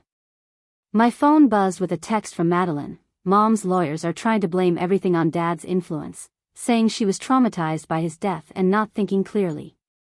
It's pathetic. I typed back, "How are you holding up?" Better than expected. Therapy for enabling toxic family dynamics is apparently a thing. Who knew? Madeline's in therapy, I told Margaret. Smart woman. This kind of family dysfunction doesn't just evaporate because the matriarch gets arrested. Margaret poured more coffee. Speaking of therapy, how are your sessions going? I'd started seeing Dr. Rachel Hoffman 2 weeks ago. Processing 9 years of gaslighting, manipulation, and gradual erosion of self-worth took more than courtroom victories and property deeds. She says I show signs of complex PTSD. Apparently, living under constant subtle psychological attack does that to a person. I stared out at the city. The hardest part is accepting how much I let slide. How many times I convinced myself I was overreacting, being paranoid, imagining things. That's what they counted on. Patricia is a master manipulator because she makes you doubt yourself. Margaret's expression softened. But you stopped doubting. You trusted your instincts, collected evidence, and when they sprung their trap, you were ready. That's not weakness, Grace. That's survival intelligence. Miliken Investments collapsed within a month. The forensic audit revealed the embezzlement was just the surface. Joseph Miliken had been running a modified Ponzi scheme since the early 2000s, using new investor money to pay returns to old investors while siphoning millions for personal use. Patricia had continued the practice after his death, desperate to maintain the illusion of family wealth. The SEC investigation found over $40 million in fraudulent transactions. Investors who'd trusted the Miliken name for decades discovered their portfolios were worthless. A class action lawsuit named Patricia, Gerard, and the ghost of Joseph Miliken as defendants. The family's remaining assets were frozen pending legal resolution. "They're liquidating everything," Sarah reported during one of our regular updates. "The estate auction is scheduled for March. Everything from furniture to artwork." "What about the estate itself?" "My house? Fully protected. It's titled in your name through your grandmother's trust, purchased before the criminal enterprise timeline. The only Miliken asset that's untouchable." Sarah smiled. "Which means you get to keep it while watching everything else they built on fraud and manipulation get dismantled piece by piece." Jessica Richards had disappeared. Last anyone heard, she'd moved back to her family in Connecticut, changed her surname, and deleted all her social media. Her cooperation with prosecutors had spared her jail time, but her reputation was destroyed. Sometimes karma didn't need my help.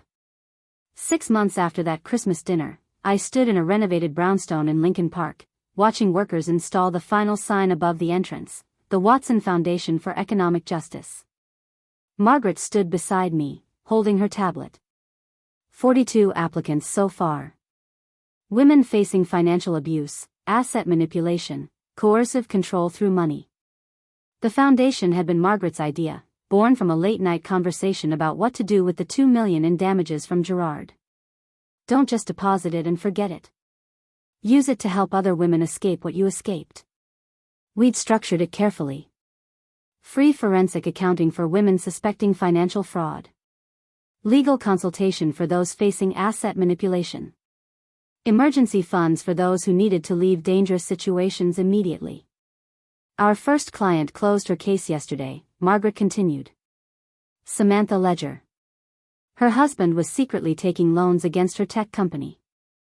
We connected her with a forensic accountant who found $300,000 in unauthorized debt. She filed for divorce, kept full ownership of her company, and he's facing fraud charges. She showed me the email. "You saved my company and possibly my life." Before the Watson Foundation, I thought I was losing my mind.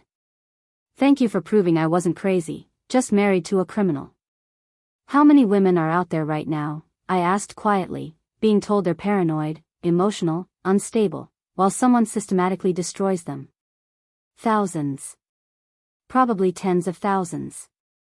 Margaret squeezed my shoulder. But now they have somewhere to go. Someone who'll believe them. Dr. Evelyn Morrison became the Foundation's chief medical advisor, helping us identify cases where mental health manipulation was being used as a control tactic. Claudine Ledger joined our board.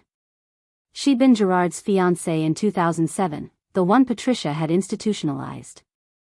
Now she was a successful architect in Boston, married with 2 kids, and carrying 17 years of rage she'd finally found a productive outlet for. "I lost 2 years of my career to that hospitalization," she said at our first official board meeting. "Clients didn't want to work with someone who'd had a breakdown. I had to rebuild from scratch. This foundation? This is how we make sure it doesn't keep happening." Harriet Stone contributed from California via video conference. Even Elaine Watson, no relation, but the coincidence felt cosmic, participated. Gerard's ex-fiancée from 2006 had rebuilt her life as a trauma therapist specializing in gaslighting recovery.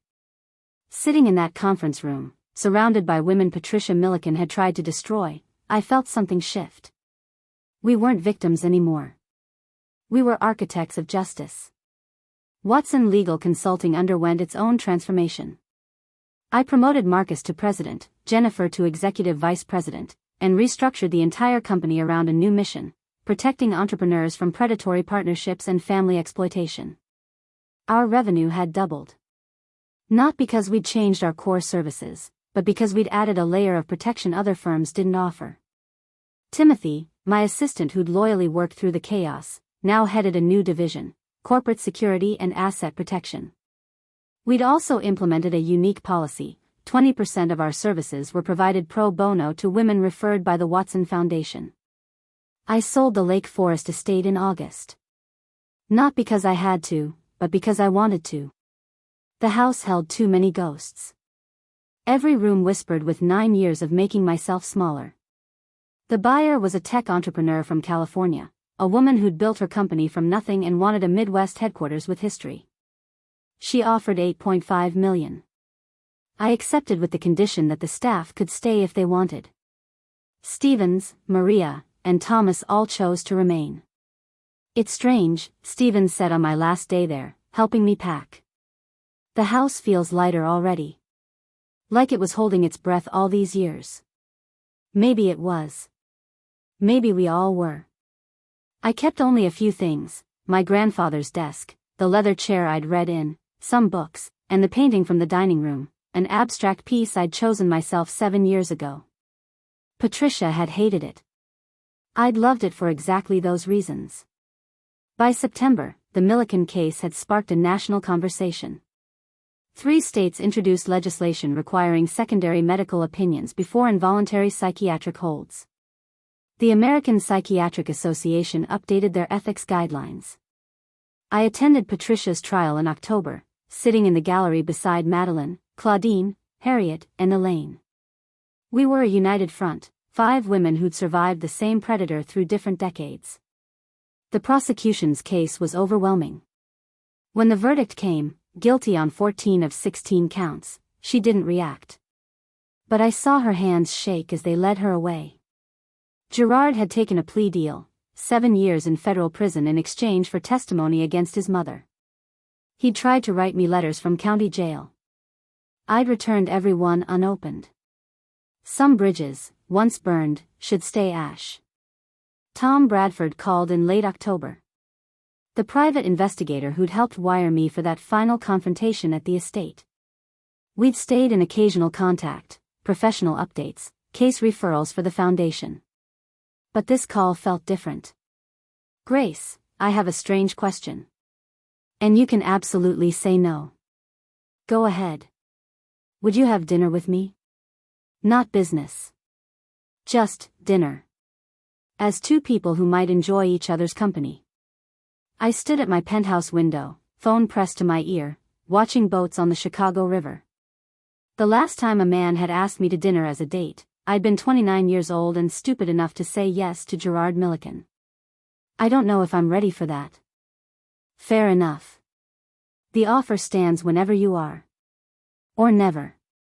No pressure. Tom paused. "For what it's worth, I think you're remarkable.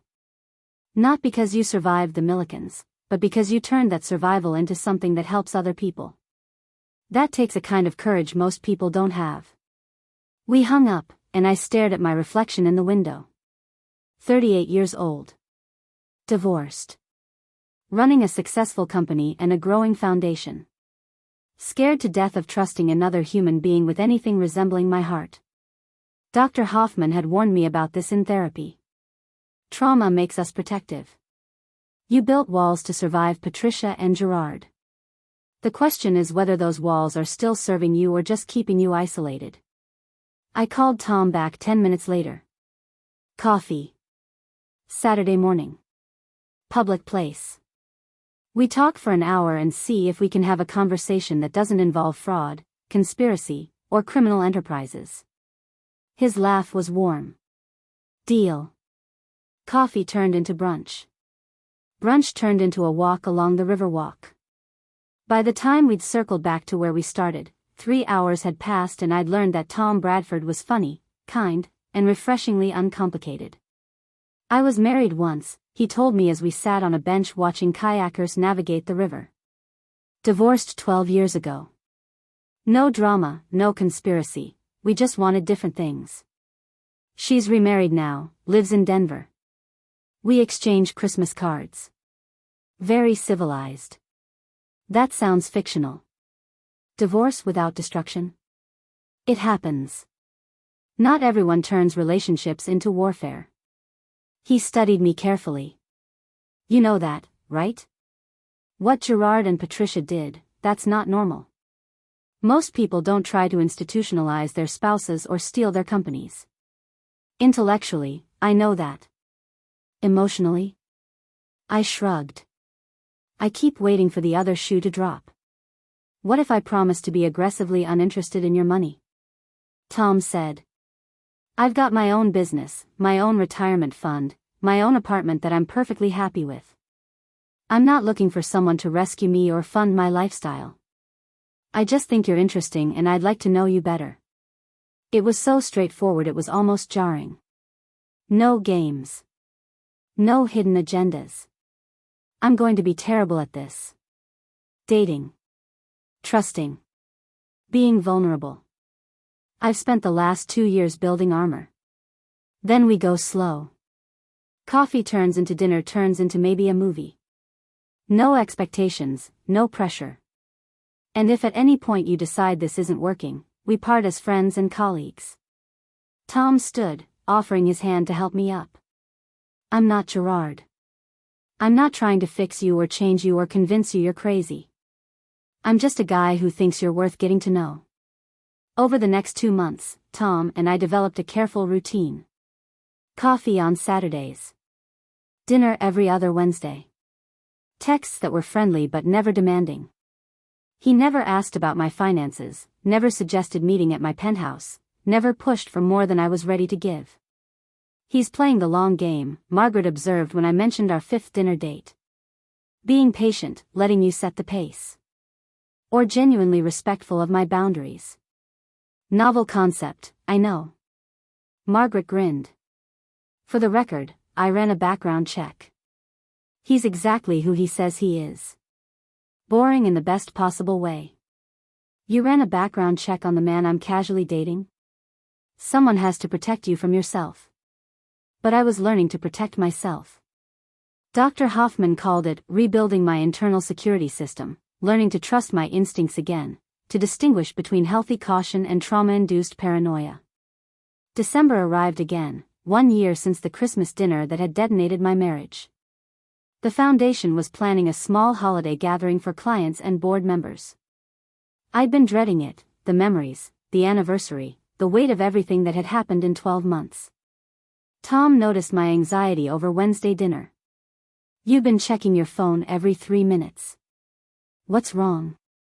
Nothing. Just, it's almost Christmas. Last year was complicated. Last year you discovered your husband and mother-in-law were trying to have you institutionalized and steal your company, Tom said mildly. I'd say complicated is an understatement. I set down my fork. Does it bother you? That my life comes with this much baggage? Everyone has baggage. Yours is just more dramatic than most. He reached across the table, his hand hovering near mine, offering contact but not forcing it. What bothers me is watching you suffer and not being sure if you want support or space. I put my hand in his. First real physical contact beyond polite hugs goodbye. His palm was warm, calloused from whatever weekend woodworking projects he kept mentioning. I think I want support. But I don't know how to ask for it without feeling weak. Asking for help isn't weakness. It's intelligence. Tom squeezed my hand gently. What do you need? Come to the foundation holiday party with me. Meet the women I'm working with, see what we've built. And maybe help me get through the anniversary without spiraling. I'd be honored. The foundation party was nothing like Patricia's formal gatherings. We held it at the Lincoln Park brownstone, with catered food from local restaurants instead of fancy servers. 40 women attended, clients, board members, volunteers, sharing stories of survival and victory. Claudine brought her kids, who ran around the brownstone like it was a playground. Harriet flew in from California with her partner. Madeline arrived with her therapist's business cards, apparently recruiting new clients. Even Elaine joined via video call, raising a glass from her living room in Sacramento. Tom stayed close but not smothering, making conversation with strangers, helping set up chairs, refilling drinks. At one point I found him talking with Samantha Ledger, the tech entrepreneur we'd helped escape financial fraud. He's good people, Samantha told me later. Asked intelligent questions about my company, Didn't mansplain technology, genuinely listened. Where'd you find him? He found me during the worst period of my life and somehow decided I was worth sticking around for. Smart man. Don't let that one go.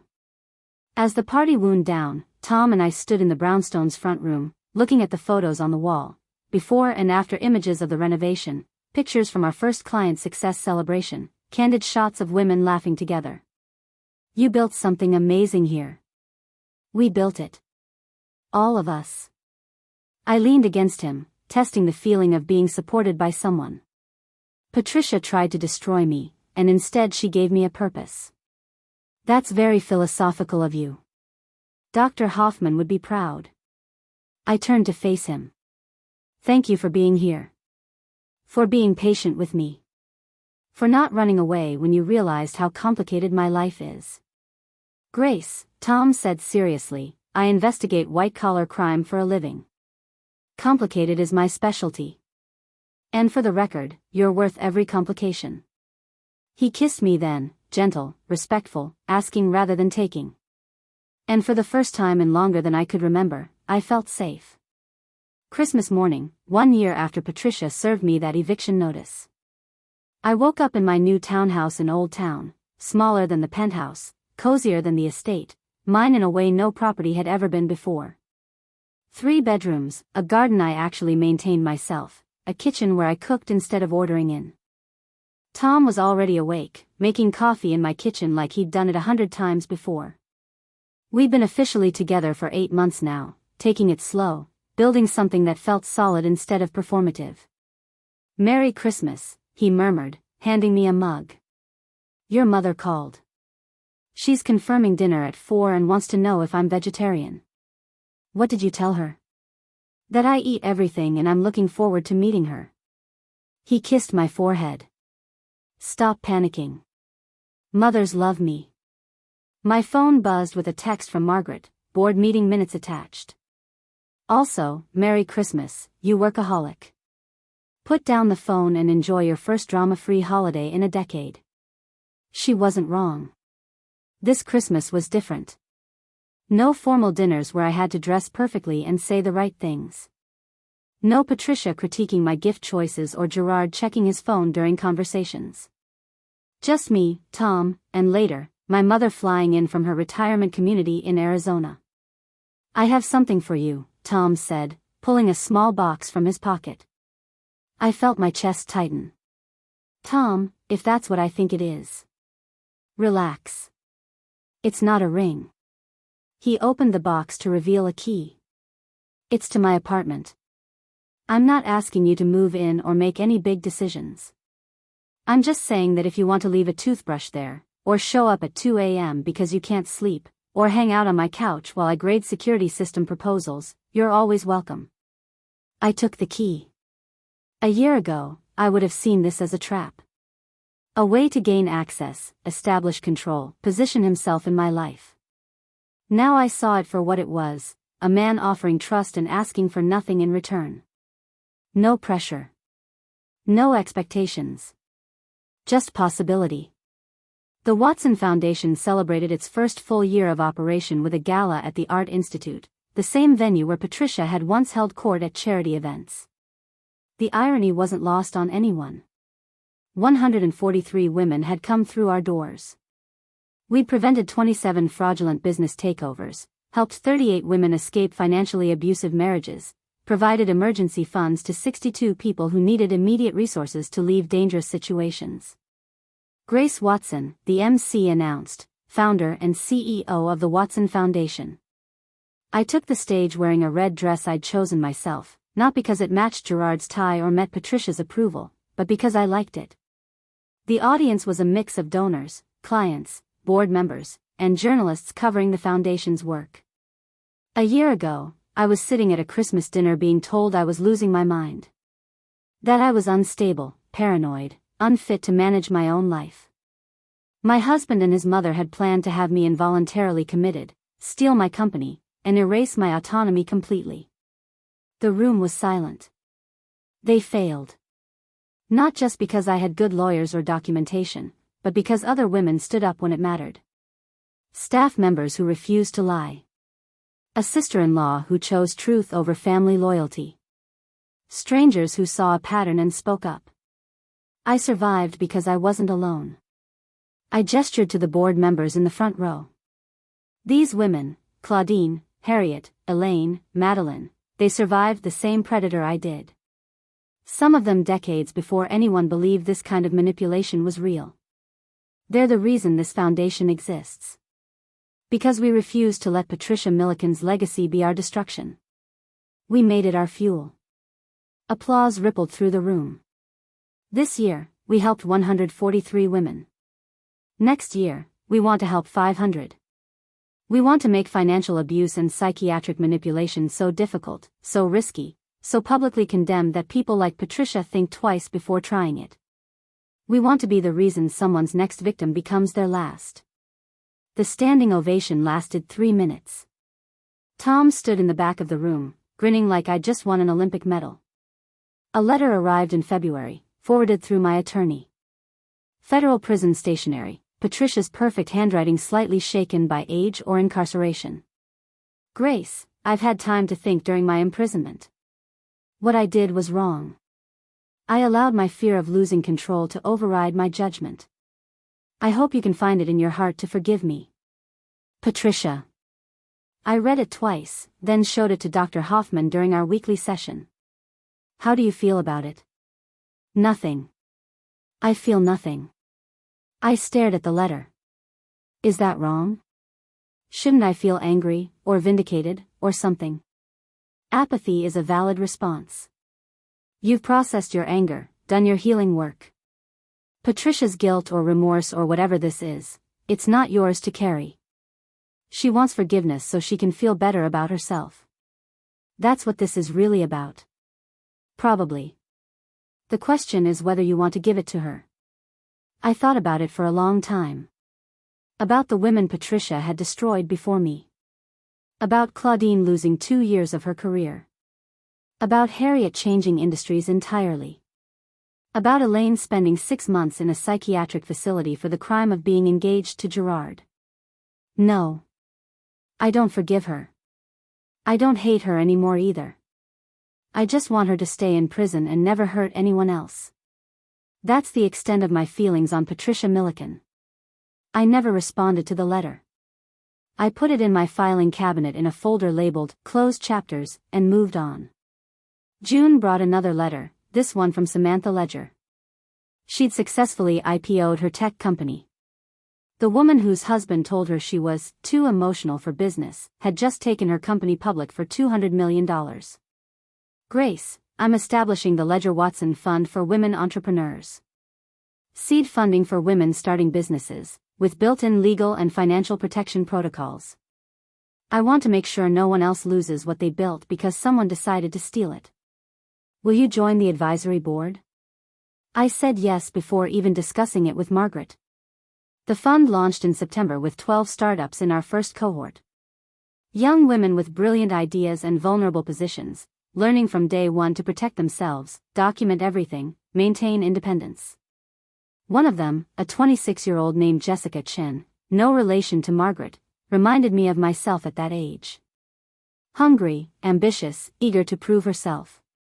At our first mentor dinner, she asked the question I'd been waiting for.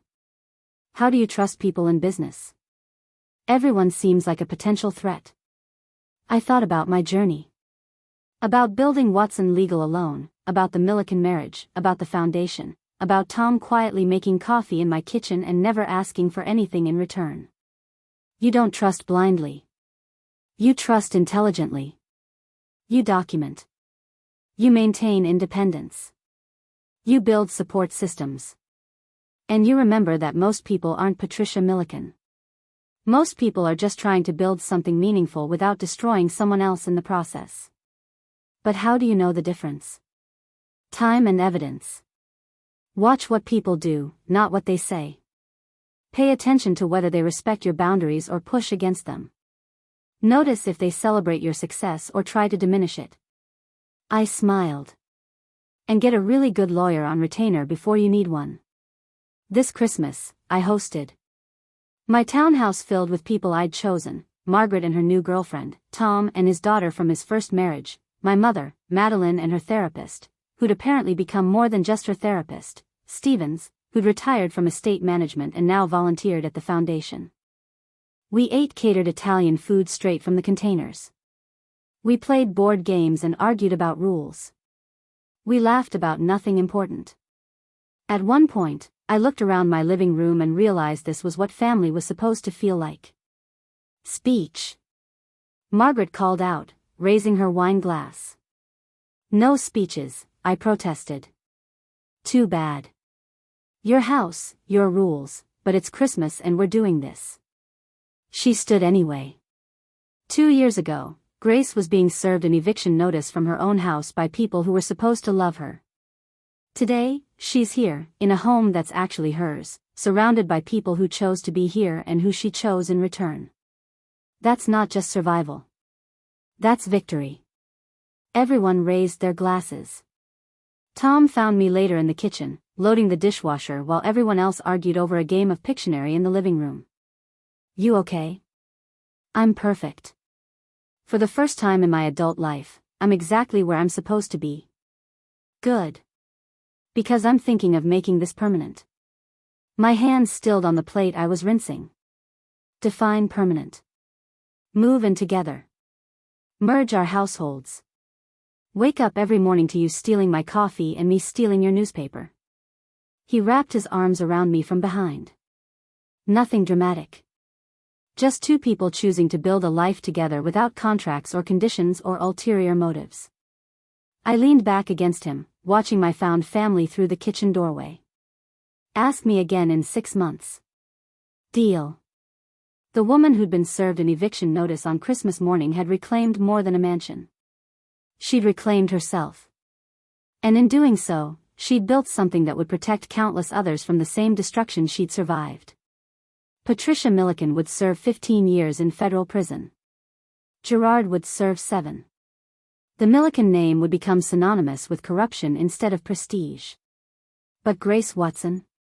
Her name became synonymous with survival, justice, and the radical act of refusing to be destroyed. Sometimes the best revenge isn't revenge at all. It's building a life so full of purpose and genuine connection that the people who tried to destroy you become footnotes in your story instead of its ending. Up next, you've got 2 more standout stories right on your screen. If this one hit the mark, you won't want to pass these up. Just click and check them out. And don't forget to subscribe and turn on the notification bell so you don't miss any upload from us.